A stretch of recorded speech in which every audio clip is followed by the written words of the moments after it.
सभी को सादर नमस्कार। प्यारे विद्यार्थियों, आज अपन बात कर रहे हैं दक्षिण अमेरिका की वनस्पति के बारे में। प्यारे विद्यार्थियों, दक्षिण अमेरिका की प्राकृतिक वनस्पति पर वहाँ की भू आकृति, जलवायु और अक्षांशीय स्थिति का बहुत ही गहरा प्रभाव पड़ा है। महाद्वीप उष्ण आर्द्र प्रदेश में उष्ण सेल्वा सेल्वा यानी उष्ण सेल्वा जैसे सदाबहार वन पाए जाते हैं, जबकि दक्षिणी अटाकामा एवं पेटागोनिया के मरुस्थलों में केवल कंटीली झाड़ियाँ पाई जाती है।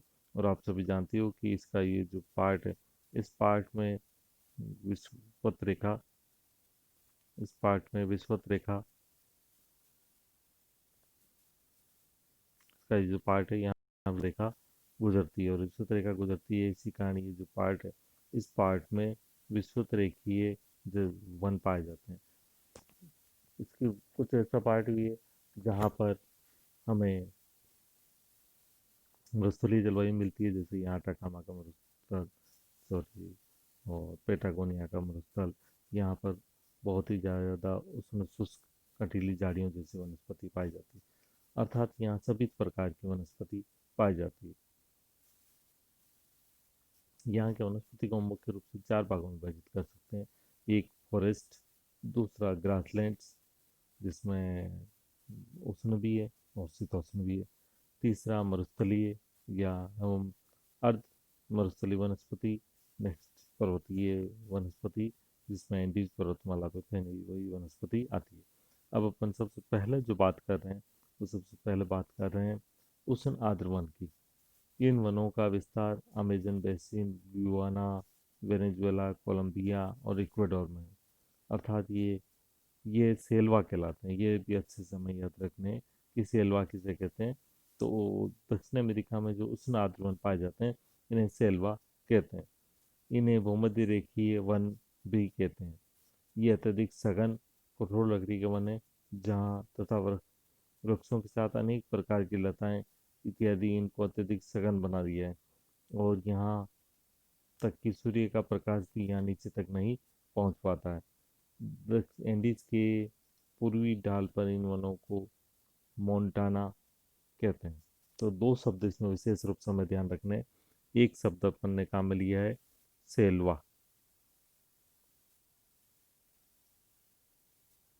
तो सेल्वा शब्द के बारे में अक्सर पूछ लिया जाता है, सेल्वा किसे कहते हैं। तो ये जो अमेजन बेसिन है, इसमें जो वन पाए जाते हैं इन्हें सेल्वा कहते हैं। और एंडीज की पूर्वी ढाल है, एंडीज की पूर्वी ढालों पर जो वन पाए जाते हैं, उन पूर्वी ढालों के वनों को कहा जाता है मोन्टाना। मो मोटाना नहीं, मोटाना। ठीक है, इसके आगे ने और लगा देना, मोटा का हो जाएगा मोन्टाना। तो ये वन पाए जाते हैं।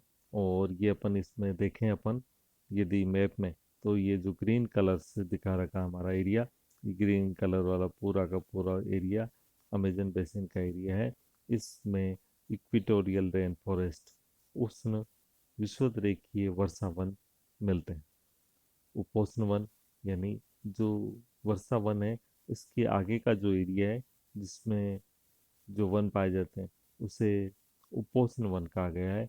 और ये ब्राज़ील के उच्च पठारी भागों में, पराना पराग्वे के क्षेत्र, ग्रान चाको उष्णकटिबंधीय भागों में ये पाए जाते हैं। इनकी लकड़ी भी कठोर होती है। तो ये आप दूसरा देख रहे हैं एरिया जो कि दिखाया हुआ इसमें मैप में। तीसरा है भूमध्य सागरीय वन। भूमध्य सागरीय वन ऐसे वन है जो कि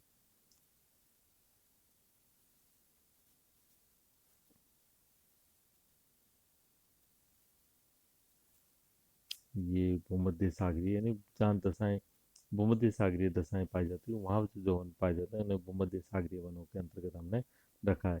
इसमें मध्य सिली के क्षेत्र शामिल है। जलवायु महासागरीय जलवायु ने इन क्षेत्रों में को विकसित किया है। यहाँ सदाबहार वृक्ष मिलते हैं जो ग्रीष्म ऋतु की शुष्कता को सहन कर सकते हैं। इन ओक, वाटनट, चेस्टनट इत्यादि प्रमुख रूप से हैं। नेक्स्ट है यहाँ के प्रमुख घास के मैदान।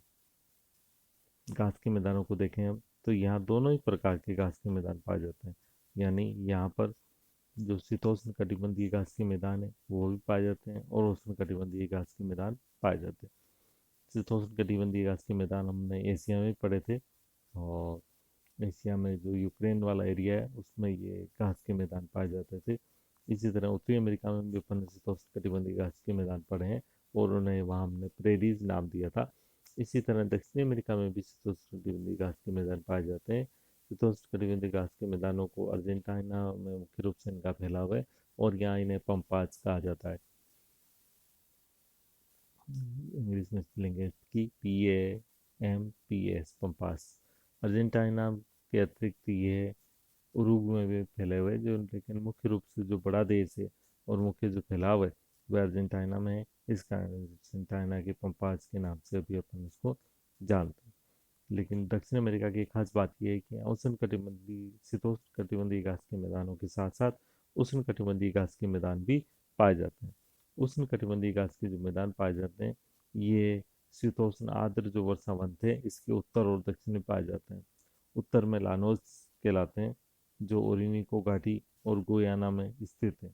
यानी उत्तर में इन वनों को कहते हैं लानोस और दक्षिण में इन वनों को कहते हैं कंपोज।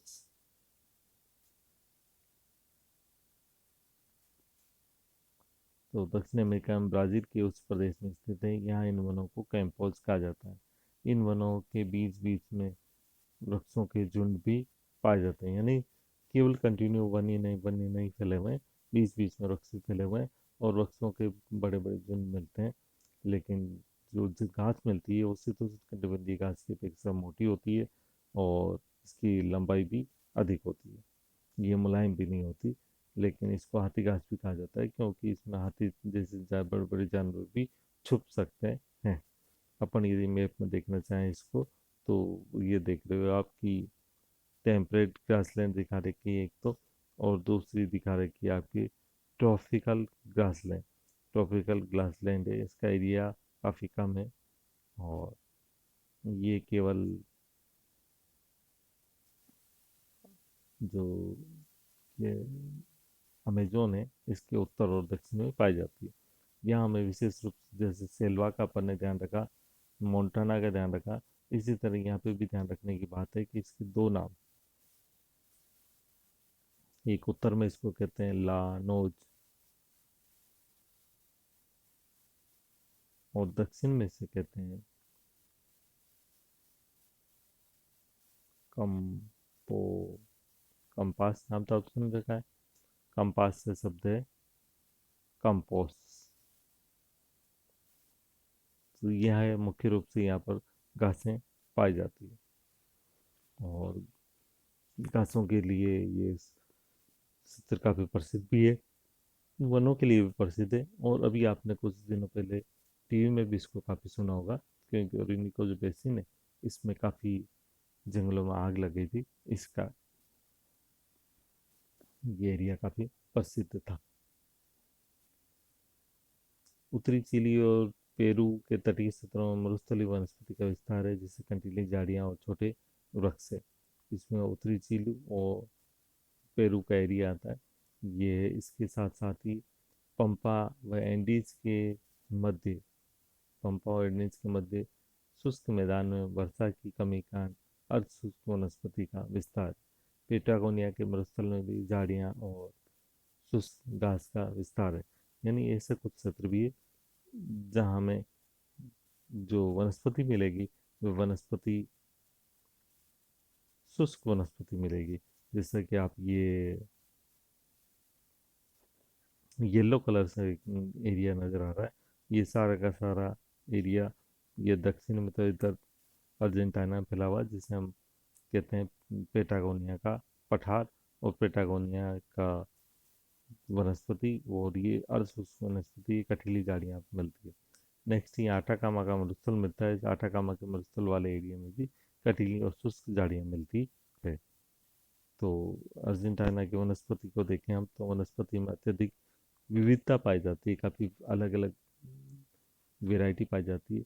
और सबसे बड़ी बात यह है कि यहाँ पर जो घास के मैदान है ये घास के मैदान उष्ण भी है और शीतोष्ण भी है। यानी फिर से अपन पढ़ते हैं ये उत्तरी अमेरिका में अपन ने प्रेरी जो घास के मैदान पड़े थे, ठीक इसी प्रकार यहाँ पर भी इसी प्रकार के घास के मैदान पाए जाते हैं। ऐसे ही घास के मैदान हम अफ्रीका में पढ़ेंगे। वो उन वनों को वेल्स कहा जाता है, ऑस्ट्रेलिया में डाउन्स कहा जाता है, और एशिया में स्टेपीज कहा जाता है। तो इसी तरह स्टेपीज की तरह ही या प्रेरीज की तरह की घास मिलती है, जिसे हमने यहाँ पर पंपास नाम दिया। और पंपास का ज़्यादातर जो एरिया फैला हुआ है वो आपके इसमें अर्जेंटीना फैला हुआ है, कुछ एरिया है जो उरुग्वे में भी फैला हुआ है। धन्यवाद।